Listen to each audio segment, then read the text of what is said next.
Hey, it's Dave, and once again, welcome back to my channel. You know, the last couple of nights I go down these rabbit holes on YouTube, usually between watching Match Game if it's a repeat, or if it's a repeat on Perry Mason. Anyways, usually at night I'm watching some YouTube videos, and I stumbled upon one last night. How to set up your pickup height, or how to adjust your pickup height. And it was from Stu Mack, and it was some guy that works there who I don't really know or care. But he spent the first maybe 10 minutes, because that's all I could last into it before I had to just go on somewhere else, talking about that it doesn't matter, that you can set it up however you like, and that Dan Erlewine, or whatever his name is, has a book, and he has actual people, artists, pickup heights in this book, where I'm like...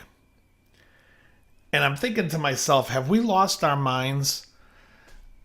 Obviously, if you're going to set your pickups, don't set them so close that they're magnetically pulling on the string. But once you're below that breaking point, you can put them anywhere the hell you like, and it doesn't matter. Wherever you want to put them, however you like the way it sounds. I think we've gotten a little bit off the beaten path, you know. YouTube is a great place to go learn stuff and see how things are played and get different ideas for tunings and just all these different things that you can see how people play them. But there's a million ways you can play something, and you should probably investigate as many as you can to what's comfortable for you.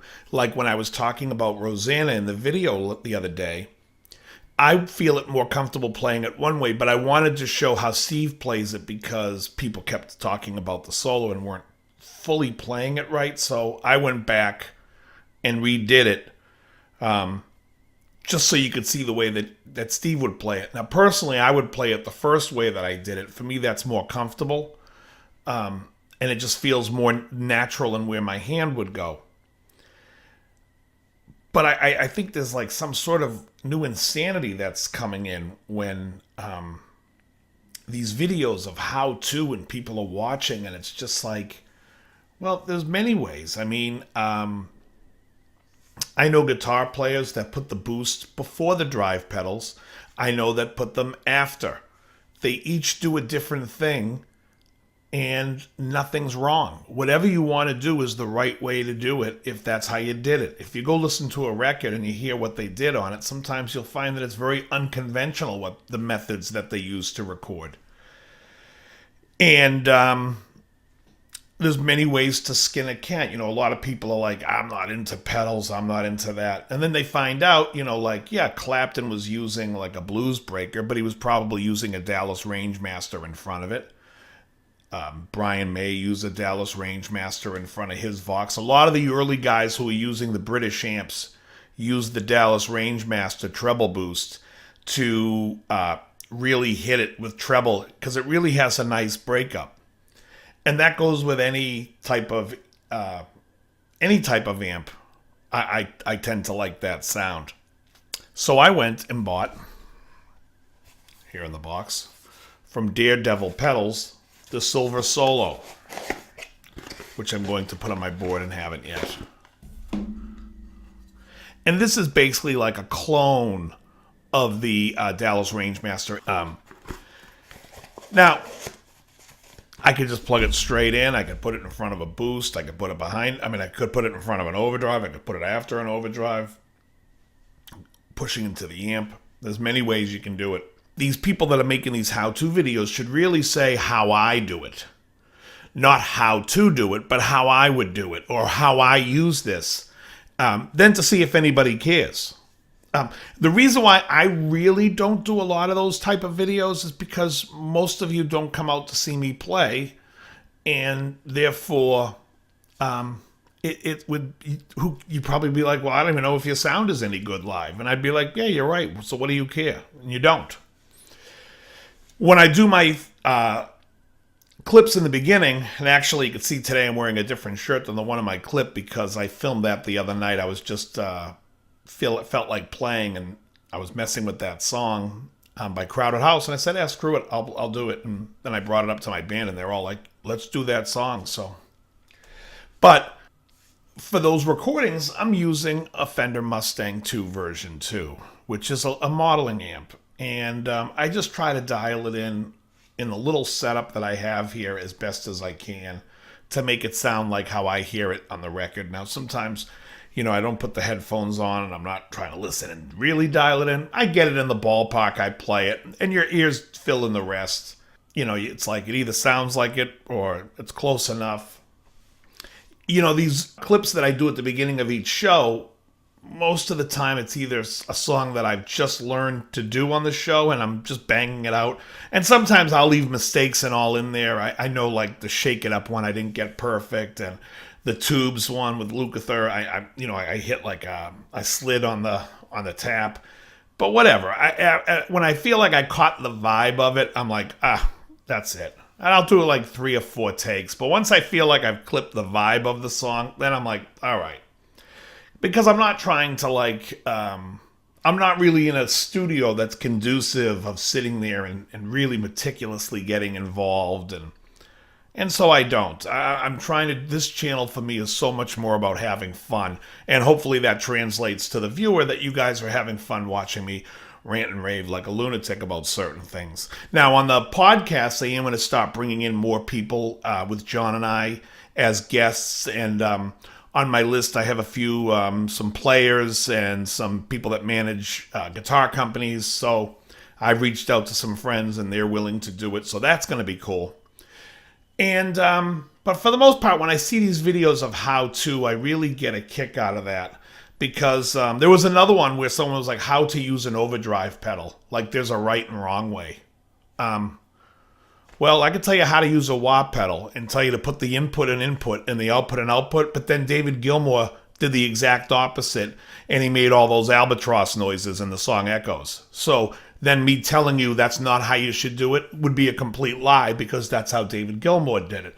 So, I mean, even something as insane as put the input and input and the output isn't even right, because you could sit there and say, well, this is how you can use it and this is how you use it most of the time. But what I'm saying is it's not very rock and roll to sit there and say, this is how you do it. I mean, so many of the Beatles recordings and so many of the early stuff like Zeppelin was all done people were experimenting on what they could use, recording. Like, I mean, people sit there and say, oh, the John Bonham sound, that's just him in a room. What is? The drums? Yeah, that drum sound, that's just the echoes of the room. No. No, it's not. In fact, it's definitely like some type of echo, probably like either a tape echo or like an echo rec. Something of that. I mean, you can hear that that's an echo. But people will sit there and try to tell you, oh, no, but they were experimenting all the time back then. They had to, because it was new. And it's really new for everybody. Like every time you pick up the guitar, it's like an experience, and you should just experiment with everything and should set no boundaries and no rules, because, it's about the experience.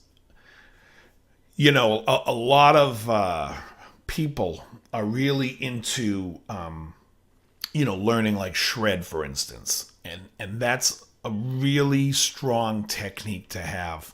And I tell anybody, if you can spend a year on it, just getting it down, do it.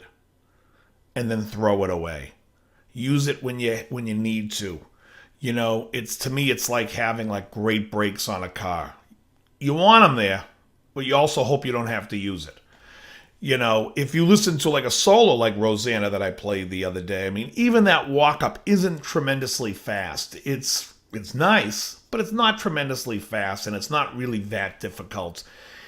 But it's so tasteful, and it's so much more something you can sing. The whole solo there. And if you listen to like some of those Steely Dan solos that I've played on this channel, those as well, you can sing every note. It's nothing like it. It never breaks into the, like to that crazy stuff. Now, the crazy stuff's fun to play, but I'm also saying, you should spend some time on listening to like songs that where where there were songs. If you listen to, let's say, take a band like Whitesnake. They did a song called "Fool for Your Lovin'," and you can hear it on the album where Steve Vai plays. Now, Steve Vai's a tremendous player, and he's got every trick in the book, and he can shred his ass off. And that's unfortunate for him, because if you listen to that version of "Fool for Your Lovin'," it sounds like it's so self-indulgent, and the song has absolutely no groove or vibe. And then you go listen to the 1980 version of "Fool for Your Lovin'," when I think it was Bernie Marsden on guitar playing the lead. And the song is so much more in the gut, and it's so much more rock and roll, and there's a vibe to it, and it crushes. And then when you listen to that version, you're like, this actually is a great song. When you listen to the Steve Vai one, you're like, this is okay. And I'm not making a certain statement against Steve Vai. Like I said, I think he's a tremendous player, but I think sometimes he gets caught up in the I'm a guitar hero and the song comes after me.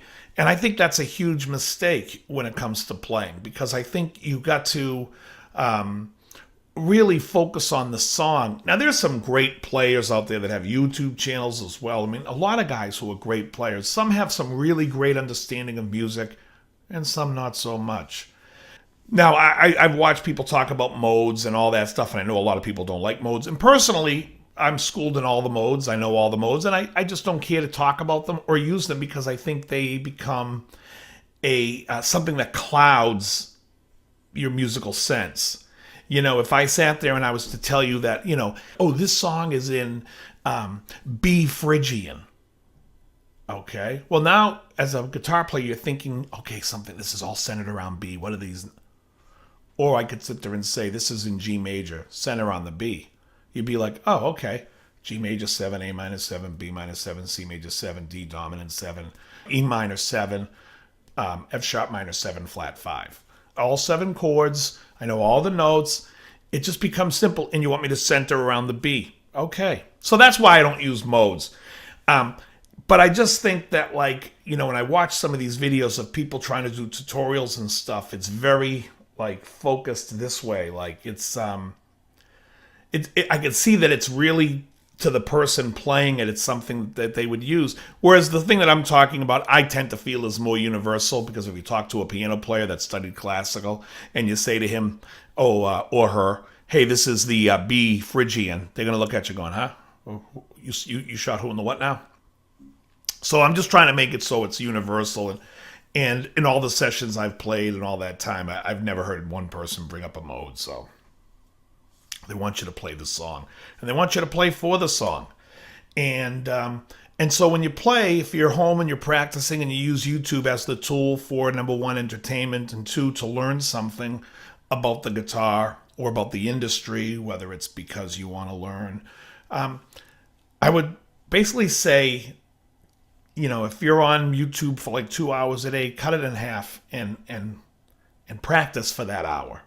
Or sit when you're watching and play. There's just so much stuff to know. And I mean, there's just so much you can do by just playing. And listen to what you're playing. And that's one of the most important things. Because if you go and you listen, John and I were talking about Yngwie. And, it's funny because these are not players that I listened to in my life. I grew up loving Yngwie. And this channel has brought me back to my childhood of looking at bands that I listened to, but I've never listened to in the last 30 years or even 40 years. I'm listening to let me see what I've been listening to. Only because I listen to what I've been playing, but stuff that I haven't been playing that I would listen to. I like some old country stuff, the 90s, 80s and 90s country I dig a lot. I love old R&B. I used to listen to a lot of Marvin Gaye, especially the Stubborn Kind of Fellow album, or the What's Going On album's a great one. I'm all over the map for metal stuff. I love Slipknot's All Hope Is Gone album. I dig the Deftones' White Pony album. I dug Dirt by Alice in Chains, and Soundgarden. I love Bad Motorfinger, and I loved Super Unknown. So I've loved those records. But I when I talk about players, I'm talking about guys like when I talk about Yngwie, You know, when I listened to that Alcatraz stuff, again, I brought this up, it was much more song oriented. They were about the songs. And when he went solo, it was much more about him. And just like when I think of Christina Aguilera versus the old singers, like when Christina Aguilera, Pink, and whoever the other person was that did Lady Marmalade, and if you go to the original Lady Marmalade, when Patti LaBelle sings it, it's so much more about the song and the groove on the LaBelle version. And on the other one, it's so much about the singers and the celebrity. And I don't know if that's a testimony to the people who are singing it or a testimony to the production and the times. Because today everyone's about celebrity and not really about substance. And this video has gone off the rails once again. This is like the beginning of the movie The Fugitive. Ah, no one got away. Then holds up the chains. One of my favorites. Is he smarter than you? Yes. Okay. Anyways, I just was. It was one of those things that was, as Peter Griffin would say, it's grinding my gears when I see these how-to videos. And it's like, why did you make a 30-minute video about how to do something when the first 10 minutes you're spending the time saying it doesn't matter how you do it? It's like, alrighty then. Lastly, I just want to thank everybody for watching my channel. I really appreciate it. I got my bass yesterday. I'll be doing a video on my G&L bass, which I feel is phenomenal. And it wouldn't be complete without very good.